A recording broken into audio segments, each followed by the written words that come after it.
Pat Devoto wrote her first book, My Last Days as Roy Rogers, after growing up in Florence, Alabama, attending the University of Tennessee, and teaching in public schools. Both My Last Days as Roy Rogers and her second book, Out of the Night That Covers Me, take their places in a tradition of novels featuring Southern children, a tradition that runs from Tom Sawyer to Scout in To Kill a Mockingbird. I spoke with her at Writing Today, the annual conference for writers and readers at Birmingham-Southern College. In Southern fiction, really all through the decades, there are a couple of chronological spots where writers often set their work. I'll tell you two that cluster. A lot of people Southern writers will place their fiction in the 30s during the Depression. This is a kind of To Kill a Mockingbird and Erskine Caldwell and so on, because it was such a tempestuous and melodramatic time in its own way. Another huge cluster of novels occurred during the Civil Rights Movement because of the drama, and you find novels, Bill Cobb and many others that are set in right up in the high 60s. But you have chosen, your decade is neither the 30s nor the 60s, but it's that period of time post-World War II, pre-civil rights, mostly, the 50s mostly. Right. Now, why did you do that? What's there that attracted you? I got the idea for my first novel, My Last Days as Roy Rogers, when I was home for a visit with my mother in North Alabama. And we were talking about the AIDS epidemic one morning, because several years ago, when it first became a national concern, everybody was thinking about it and talking about it, and people were taking their children out of school and that kind of thing. And that morning we were sitting around talking about it and having coffee, and I said to my sisters that were there also, can you think of anything historically that's like the AIDS epidemic that's made everybody so fearful? And my sisters and I sat there and thinking, and my mother said, the polio epidemics of the late 40s and early 50s absolutely scared you witless, especially you had young children. I remember that time as a child as a wonderful, happy, innocent time. And it had occurred to me for the first time that as a parent, it probably would be a very scary time. And so I wanted to write about the innocence of that time, but set in that particular period when, for adults, it obviously was very, very scary. Yeah. And so I wrote My Last Days as Roy Rogers from the voice of the child, because I felt like if I had written it from the adult's point of view, it would have been too dark, and because you would have had to go into all of the polio, the things that were going on with polio then. But from a child's point of view, it was something to skirt around and get around, and they didn't think about the scariness of it. Then I started from there and just got into the period, and one of the little characters in that first book that I thought was going to be a minor character turned out to be so interesting, the character of John. That incidentally was based on a little boy that lived up the street from me when I was growing up in Florence. And he then became a major character in my next novel. Right. This, to stick with Roy Rogers just for a moment longer. Sure. I have to say, and no one would doubt me, I sure do remember the late 40s and 50s. Me too. and I was not in Alabama at that time, but there was talk of polio, of course, before the Salk vaccine, and I remember getting my Salk vaccine when people first got it. And most of the fear, though, had to do with swimming and movie theaters. Swimming and the movies would close, and it was so interesting when the book was first published and I went out on tour. People would come up to me and tell me stories about what they remember of the time. So many that I opened up a website for a while, because when you're doing a signing, you don't have time to sit and listen to people's stories, and yet I think the historian in me wanted to record these oral histories. And so I set up a website, and I said when people would start telling me their stories, please log in and put them on the website. Polio stories. They're polio stories, Yeah. yeah, and they did. And it was not, of course, just in the South. It was all over the nation, and a fascinating time. My impression, and I wasn't in the South, was that it was this will show you how wrong I was. My impression at the time was that this was more of an urban phenomenon because of the huge masses of people that would congregate in urban areas. Your book, My Last Days as Roy Rogers, it isn't quite rural, but it's certainly a sparsely populated little town. If I were to say that the amount of polio and the amount of polio-related fear in your little town seemed excessive to me, would you tell me that I was wrong, that it was so? I would tell you you're wrong, because what I did was, when I started researching it, is I went to UNA, University of North Alabama Library, and because that morning that I was talking to you about, that we all sat around and had coffee, and my mother started telling me these stories, and my sisters and I were thinking maybe she's exaggerating a little. So I decided to go to the UNA library on that visit and on several subsequent visits, and began scrolling through the microfilm of the local paper. And in the summers in the 40s and early 50s, the front page would be full of news items about children coming down with polio, about the town being sprayed with DDT. That was the kind of a thing that they did in the summer in Florence. It was a special program that they had decided to try. And so there were all sorts of things. It would say spray time will be from 5 to 6 in the morning, and be sure and put your car under a tree or it might get stained yellow, and take the clothes off the line, but the DDT won't hurt you, it said. So, so it was full of things like that, and I began to realize that she was not exaggerating. No real connection between the DDT and the polio, though.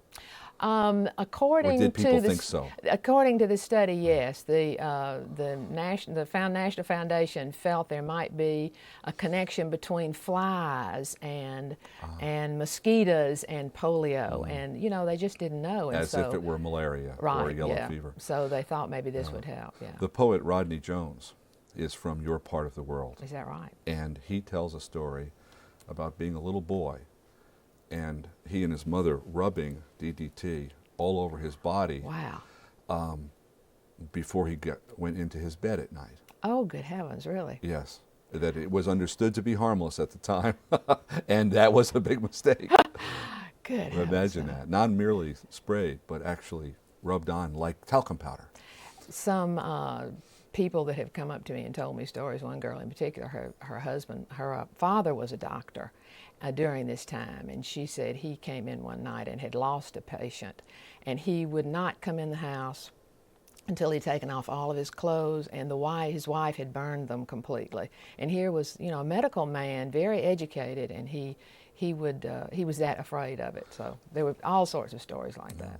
Well, the effect of this fear on people, little John has to stay in his basement alone, and the movie theater is closed, and the swimming pool is closed, and gathering places are closed.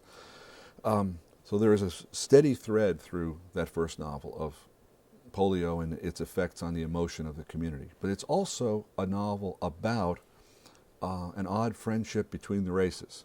The little girl makes a friend. She does. Who is a slightly older black girl. Where this is again is a little idyllic. Actually, it's sweet. Does that have a genesis somewhere? It does. That particular story. It does. I had a black friend, who lived down the road from me when I was growing up, and she was a little bit older than I was, and we used to play together. And I think I was probably more intimidated by her than anything else, because she was very smart and kind of bossy, and she would boss me around because I was the younger one. And the little boy in the story is based on a friend that lived up the street from us.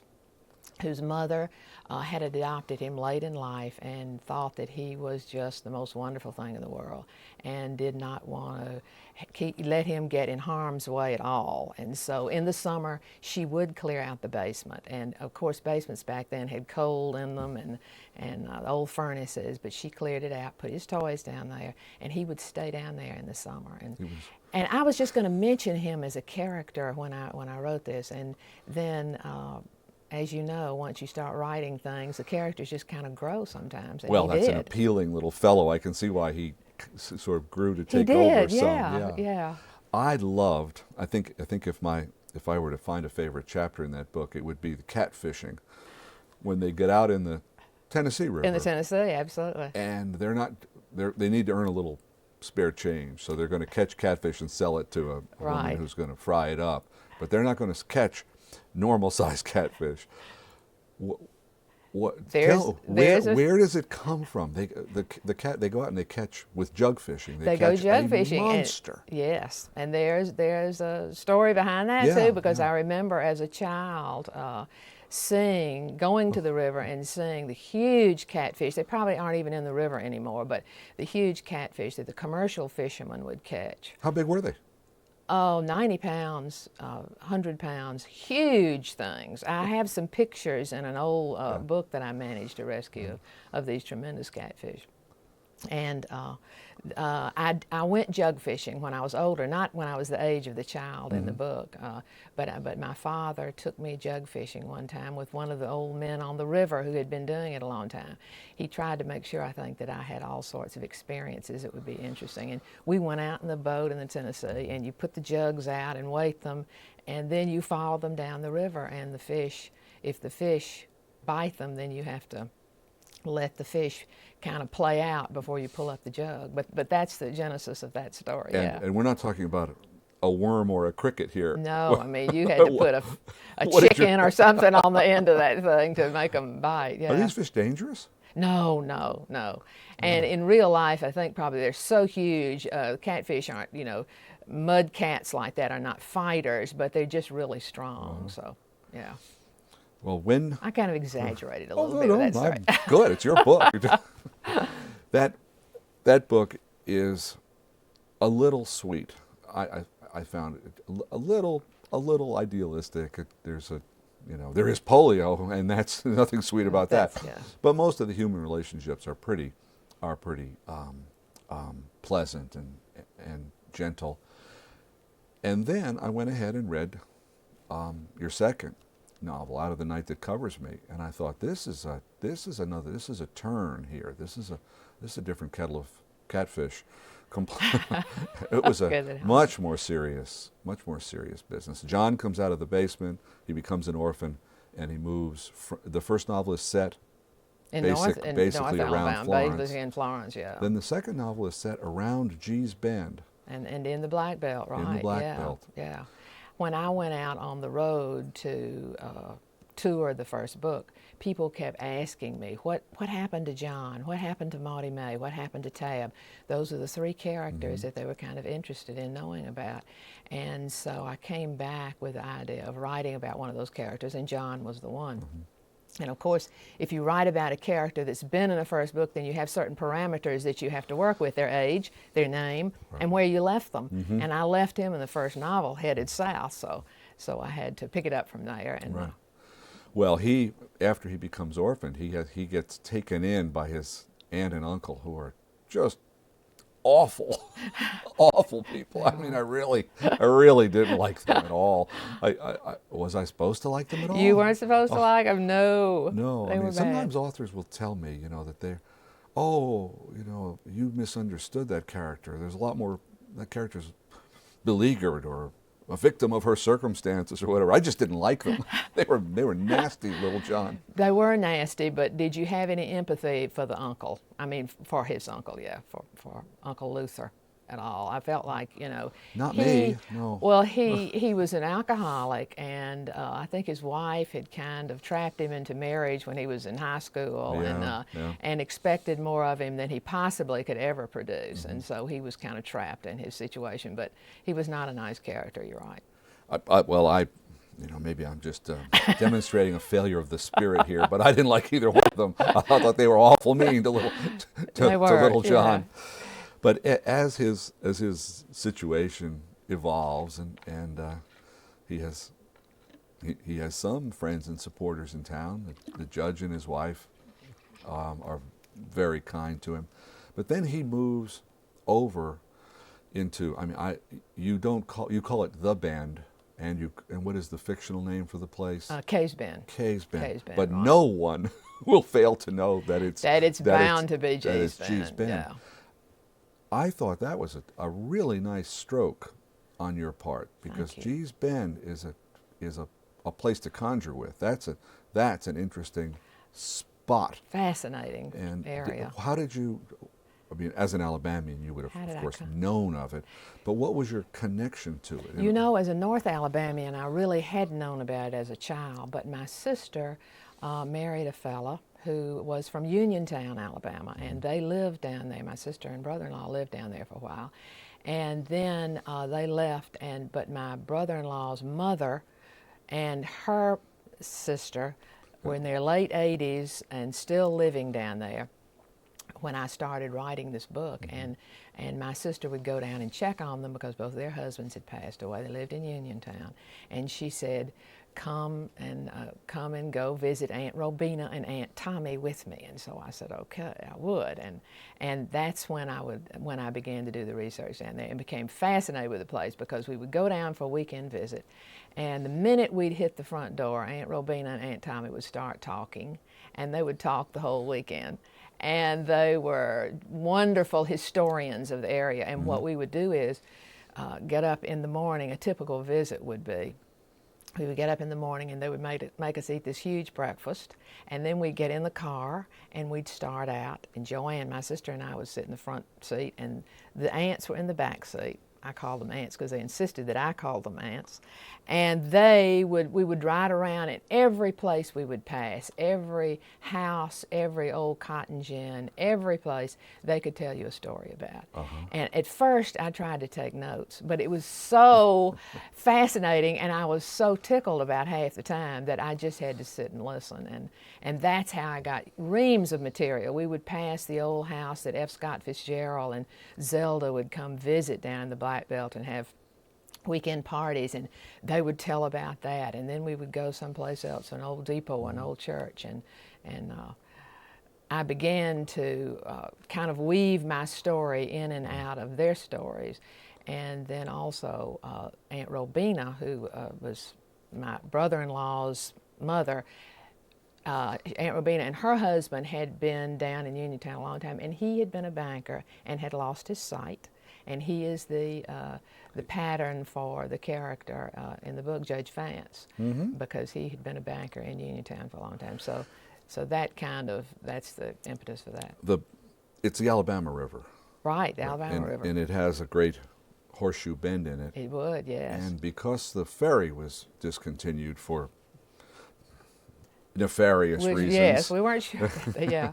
It became a kind of cultural pocket, a kind of Shangri-La place cut off or not easily gotten to. Yeah, not accessible. And on one of our trips, the sisters took us down there, and then I became fascinated with it and became fascinated with the history, and came, of course, to the Birmingham Library, and they have a wonderful archive on Gee's Bend. And then also the archives in Montgomery have a wonderful material on Gee's Bend. And then went down there to visit a lot. And a fascinating place because it was so cut off for so long. Well, time stands still in a way. It does. In places it does. that are cut off. The original inhabitants, as you probably know, were slaves that were marched all the way from North Carolina into Gee's Bend in the early 1800s. And it became a huge plantation. But it was really cut off and isolated, and for that reason, they kind of kept their own culture and their own way of life. So it makes them very unique. It is. It's an interesting spot. And chronologically, you've made an interesting choice there, too. The year of Well, I guess it would be the totally lapsed time in Out of the Night That Covers Me is a year and a half? About a year and a half, 2 years, yeah. And what year is that? I consider that kind of the, let's see, Roy Rogers ended in about 54, so it was about 55, 56, right around in there, just as you're beginning to see the beginnings of the civil rights movement. Right. You have a wonderful white villain. If villain is the right word, he is he's a young fellow, really. I mean, he's not an old man. He's not even a middle-aged man. But he's just dissolute. I mean, he's corrupt. He's rich. He's spoiled. He's narcissistic. He has initials. Where he's a JB, JR. Yeah. What is it? Isn't he? LB. LB. LB. That's what it was. LB. Once I kept go from one novel to the next, and next I forget. Go ahead. And he's the planter. He is the planter. Yes. He's the scion. He's the descendant of Robert E. Lee. Is this a nice North Alabama take on on the black belt aristocracy, so to speak? You know, I've read a lot about Alabama history, and the black belt really dominated politically, economically for so long, the whole state, really.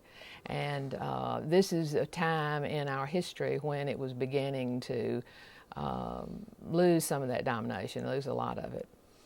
And he is kind of represents what's left over of that period. Yeah. Well, he's decayed. He's decayed, and he comes from people that are decayed and past their time. Yeah.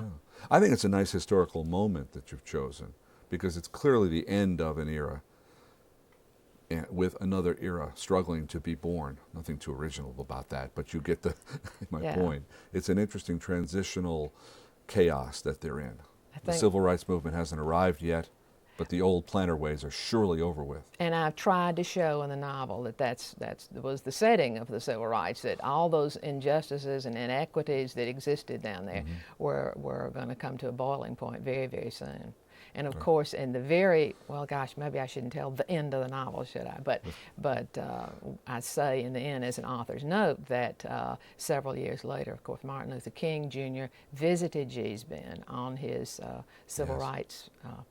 And the mules. And the mules that pulled his casket through the streets of Atlanta, and I lived in Atlanta at that time and remember that, were from Gee's Bend, Alabama. So it's very prophetic, I think. That's a wonderful touch, really it is. Thanks.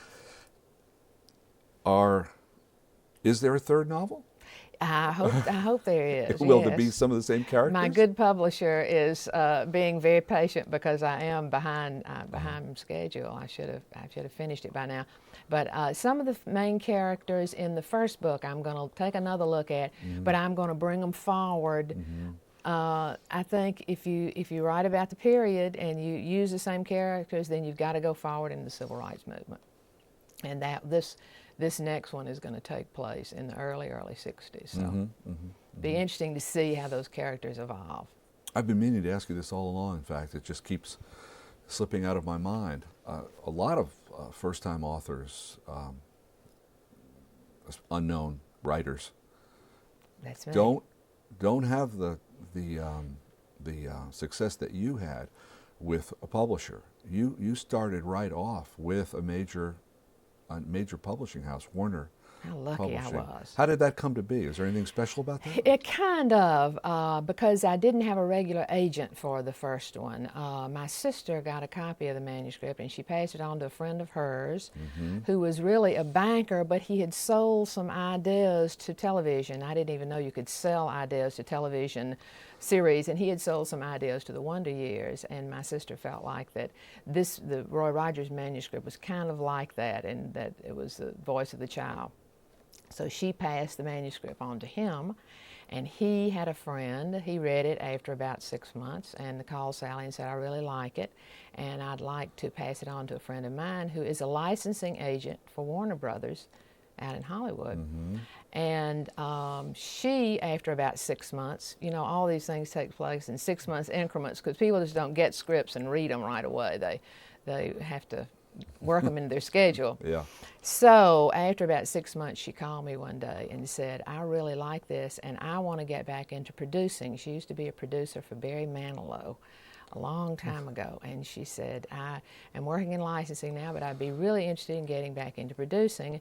How about if I pitch this script? And I said, sure, it's meant to be a book. And she said, well, in order to do a really good pitch, I would like to get it published. And I said, fine, get it published. And because she's in licensing, literary licensing, she knew all the publishers in New York. And so when she went to New York on a visit, she took it by a friend of hers, Maureen Egan, who was a senior editor at the time at Warner and now is the president of Warner Books, and gave it to Maureen. And then on another visit about 3 or 4 months later, came back, and they were having breakfast one morning, and just at the end of the conversation, my agent for this book, Grace, said, what do you think about that? Are you interested in that book? And Maureen said, oh yeah, I guess I ought to buy that. And would you take such and such? And Grace said, done. And then she ran downstairs and called me in the lobby, and I was really, really excited. So it did have kind of a... So it's Time Warner Enterprises to begin with. Its point of entry is this would make an interesting screenplay, therefore movie. Yeah. So to promote the movie that didn't exist, it will come out as a book first. Exactly. Now, will there be a movie? You know, Grace is still working on that.